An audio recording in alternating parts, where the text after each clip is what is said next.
Туғандар, Рамазан айы қачан келет деп күтіп олтыра бербей, Рамазанға жеткен бар, жетпеген бар туғандарым. Азыр Ражаб айы бүтіп барады, Шабан айы келіп қалды.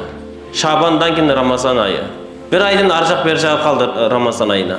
Сіз ертең менен машина айдасаңыз, машинаны жүргізіп эле сразу айдап кетпейбиз да. Машинаны жылытабыз, карайбыз, шашпай, анан жолго салып, акырын 20, 30, 40, 50, 60 деп ылдамдыкты өйдө көтөрүп өткөнбүз да.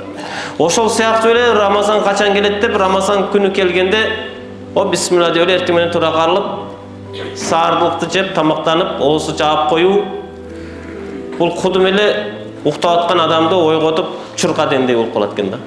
Нафс ал нерсеге даярданган жок. Ошондуктан орозо айында шайтанды Алла Таала чынжырлап койсо дагы адамдар күнөө жасай берет экенбиз. Күнөө жасап, күнөөдөн арылганча Рамазан чыгып кетип жатат.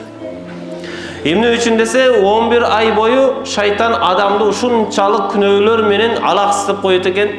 Күнөөлөргө адаттандырып койгондон кийин оросодо келип эми күнөөнү таштайын деп аракет кылганча 1 ай өтүп кетет экен.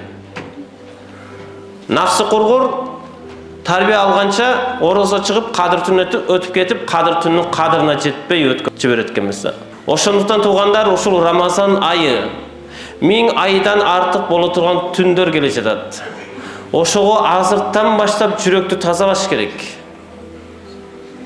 Жүрөктөр ушунчалык булганып калган. Жүрөктөр ушундай текебердик менен, сараңдык менен, көрө албастык менен булганып калып жатат тугандар.